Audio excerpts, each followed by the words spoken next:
آئے ایسا کچھ بھی نہیں ہے. آپ کیوں ایسی چیز کی عبادت کر رہے ہیں؟ آپ کو میں دیکھ رہا ہوں کہ اپنے ہاتھوں سے آپ پتھروں کو تراش کر مورتیاں بناتے ہیں، پھر ان کے سامنے سجدہ ریز ہو جاتے ہیں، ان کو اپنا خدا تسلیم کرتے ہیں، انہیں اپنا رب مانتے ہیں، ان کے سامنے سر جھکاتے ہیں. میرے ابا جان، آپ کیوں یہ کام کرتے ہیں؟ ان سے آپ کو کوئی نفع نقصان نہیں، نہ یہ آپ دیکھتی ہے، نہ یہ سنتی ہے، نہ آپ کو کوئی نفع نقصان پہنچا سکتی. یہاں تک کہ اگر ان کے سر کے اوپر، اس کے جسم کے اوپر ایک مکھی بھی بیٹھ جائے تو اسے بھی بھگا نہیں سکتی. ابراہیم علیہ السلام نے سب سے پہلے اپنے والد محترم کو سمجھایا، اپنے گھر والوں کو سمجھایا. تو معلوم یہ ہوا کہ دین کا سب سے بڑا حصہ یہ ہے کہ آپ کہیں پر یہ تعلیم دینے سے پہلے آپ کے اوپر ذمہ داری ہے کہ پہلے اپنے گھر والوں کو سدھاریں.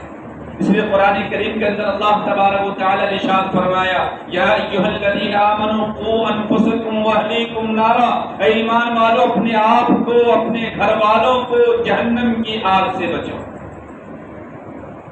اپنے آپ کو بچو. پہلا حکم یہ ہے کہ پہلے تم مکمل ایمان والا بن جاؤ، اپنے آپ کو جہنم کی آگ سے بچنے کے راستہ کو تیار کر لو.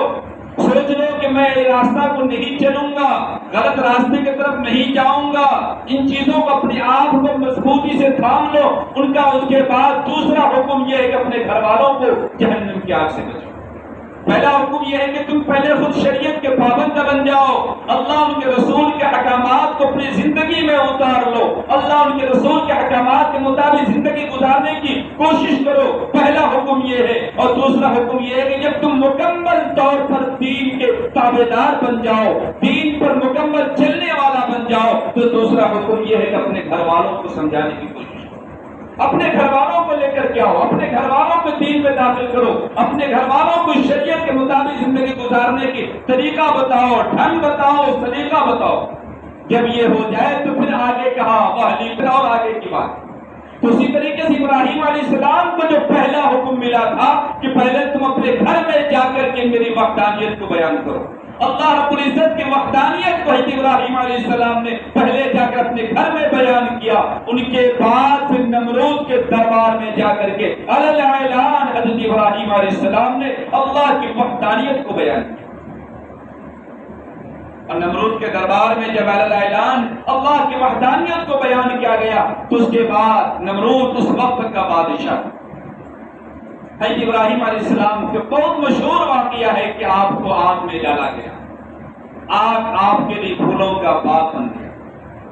حضرت ابراہیم علیہ السلام کے مشہور واقعہ ہے کہ آپ اس سرزمین چھوڑ کر جب والد محترم نے کہا لئن لم تنتہی، قرآن کریم کے اندر اللہ تبارک و تعالیٰ نے فرمایا کہ جب ابراہیم علیہ السلام نے اپنے والد محترم کو سمجھانے کی کوشش کی، اپنے گھر والوں کو سمجھانے کی کوشش کی، تو گھر والے نے، ان کے والد محترم نے ابراہیم علیہ السلام کو گھر سے نکالنے کی دھمکی دی.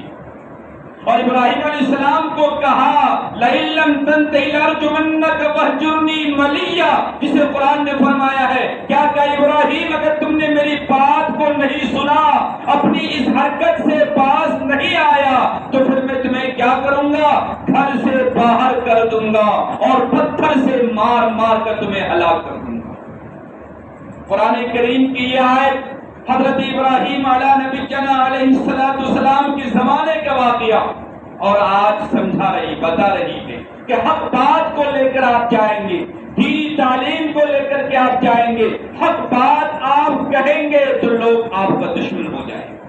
یہی ہو رہا ہے، یہی ہو رہا ہے کہ آج مسلمان کسی بات کو اٹھا رہا ہے تو ان کا دشمن ہو جا رہا ہے. میڈیا بھی اگر مسلمان، اگر وہ سچ بات کو اگلے، سچ بات کہے، حق بات کہے تو ان کا دشمن ہو جا رہا ہے، گرفتاری ہو جا رہی ہے ان کی، حق بولنے نہیں دے رہا ہے. ابراہیم علیہ السلام کے زمانے میں اپنے والد محترم کو سمجھایا، کہا تو والد نے دھمکی دی تھی لئن لم تنتہی لارجمنک وہجرنی ملیہ، ابراہیم اگر تم نے اس حرکت سے باز نہیں آیا تو گھر سے باہر کر دیا جائے گا. اور آج کہا جا رہا ہے کہ اگر تم نے حق بولا تو تمہیں گرفتاری ہو. آج یہ سلسلہ ہے. اس لیے میرے بھائی یہ ذہن بنا لیں، یہ ذہن میں گھسا لیں. آج جو حالات آ رہے ہیں یہ ابھی کا نہیں ہے، یہ حالات تو ہم نے ہزاروں سال سے دیکھا ہے. ہم نے یہ حالات کو بات نہیں. جہاں حق آئے گا وہاں طرح طرح کے مسائل ہوں گے, طرح طرح کے مسائل ہوں گے. آخرکار کیا ہوا؟ ابراہیم علیہ السلام نے اپنے والد محترم کو سمجھایا, قوم کو سمجھانے کی کوشش کی, اپنے قبیلے والوں کو سمجھایا, اپنے علاقے والوں کو سمجھایا, نہیں مانا. ابراہیم علیہ السلام کو دھمکی دی اور گھر سے باہر نکلنے کے لیے مجبور کر دیا. تو ابراہیم علیہ السلام کو دھمکی دی کہ اگر تم نے نہیں نکلا اور پاس نہیں آیا تو پتھر سے مار مار کے ہلاک کر دے. چنانچہ ابراہیم علیہ السلام اپنا علاقے کو چھوڑ دیا, گھر بار کو چھوڑا, والد محترم کو چھوڑا, اس دین کے دامن کو مضبوطی سے پکڑے رہا لیکن دین کو نہیں چھوڑا.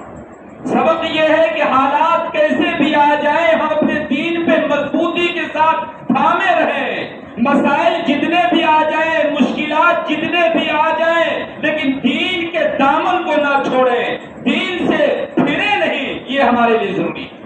ابراہیم علیہ السلام نے گھر کو چھوڑا, والدین کو چھوڑا,